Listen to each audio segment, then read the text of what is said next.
নমস্কার বন্ধুরা, পোপো কিচেনে আপনাদের স্বাগত। আশা করি আপনারা সবাই ভালো আছেন। আবারও আমি চলে এলাম বন্ধুরা। তো আজকে আমি বানাবো মোচার ভর্তা বা মোচা বাটা। তার জন্য এখানে আমি মোচা নুন হলুদ দিয়ে ভিজিয়ে রেখেছিলাম, ভালো করে ধুয়ে নিয়েছি। আর এখানে একটা কড়াই আমি বসিয়ে দিয়েছি, কড়াইটা গরম হোক। যতক্ষণে কড়াইটা গরম হচ্ছে আমি একটা মিক্সিং বোল নিয়েছি, দিয়ে দেবো মোচাগুলো।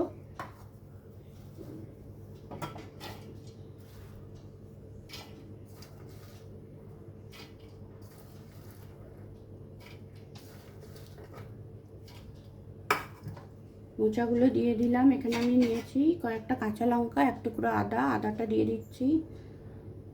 কাঁচা লঙ্কা আদা দিয়ে দিলাম। এখানে নিয়েছি আমি নারকেল, নারকেল নিয়েছি হাফ মালা, নারকেলটাও আমি দিয়ে দিলাম। এবার এটার আমি একটা পেস্ট বানিয়ে নেব মিক্সিতে। এখানে আমি পেস্ট বানিয়ে নিয়েছি, মোচা, নারকেল, কাঁচা লঙ্কা, আদা সব একসাথে। এবার আমি কড়াইতে দিয়ে দেব তেল। কড়াইতে তেল দিয়ে দিলাম। এবার এটা আমি দিয়ে দেব দুটো শুকনো লঙ্কা ফোড়ন, আর দিয়ে দিচ্ছি 1 চামচ মতো কালো জিরে ফোড়ন। তেলটা গরম হয়ে গেছে, আমি পেস্ট করে রাখা মোচাটা দিয়ে দেব।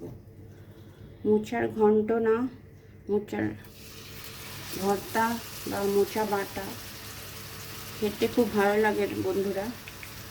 গরম ভাতের সঙ্গে তো এটা থাকলে আর কিছুই লাগে না। মোচার পেস্টটা দিয়ে দিয়েছি, এবার ভালো করে আমি খুন্তি দিয়ে নেড়ে নেব।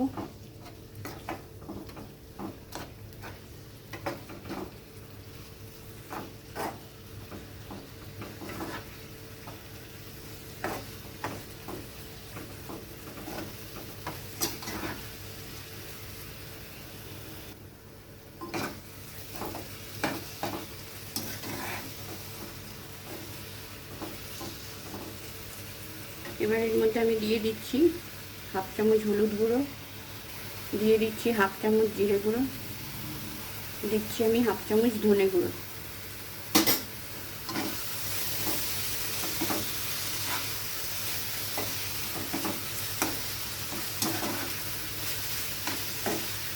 মোচার ঘন্ট তো আমরা সবসময় খেয়ে থাকি, একবার এইভাবে বানিয়ে খাবেন, খুবই ভালো লাগে খেতে। আয়রনে ভরপুর মোচা বাটা বা মোচার ভর্তা। এবারেতে আমি দিয়ে দেব লবণ। লবণ দিয়ে ভিজিয়ে রেখেছিলাম, সেই জন্য বুঝে শুনে একটু লবণটা দিয়ে দিলাম আন্দাজ মতো।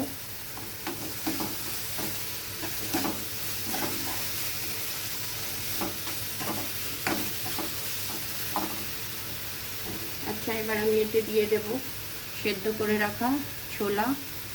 কাঁচা ছোলা ভিজিয়ে রেখেছিলাম, হালকা একটু সেদ্ধ করে নিয়েছি, দিয়ে দিচ্ছি।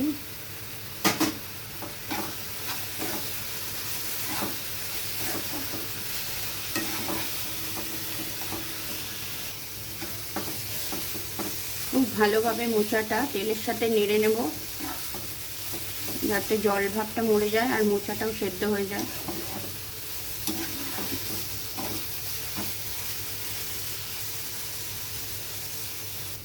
এবার আমি এতে দিয়ে দেব সামান্য একটু চিনি, হাফ চামচ মতো চিনি দিয়ে দিলাম।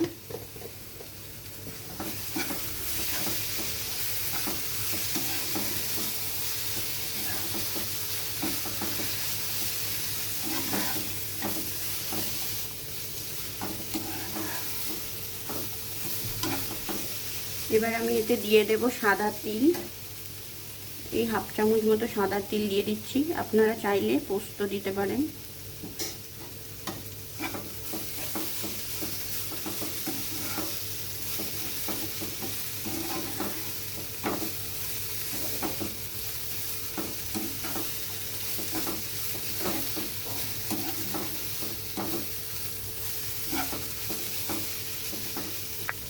মোচাটা খুব ভালোভাবে তেলের সাথে নেড়ে নিয়েছি, মোচাটা সেদ্ধও হয়ে গেছে।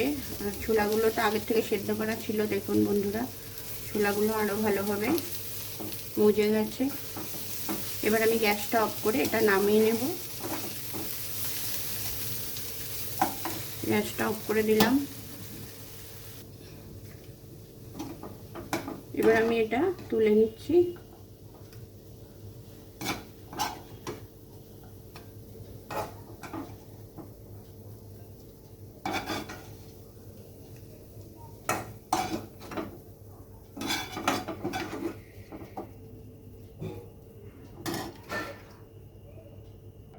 দেখুন বন্ধুরা, গরম গরম ভাতের সঙ্গে খাওয়ার জন্য একদম রেডি মোচা বাটা বা মোচা ভর্তা। রেসিপিটা কেমন লাগলো আপনাদের অবশ্যই জানাবেন, আর এরকমভাবে বানিয়ে অবশ্যই খাবেন। আমার রান্না যদি আপনাদের ভালো লেগে থাকে চ্যানেলটা সাবস্ক্রাইব করে একটা লাইক করে দেবেন। তো আজকের মতো টাটা, আপনারা সবাই ভালো থাকবেন, আবার দেখা হবে অন্য কোনো রেসিপি নিয়ে।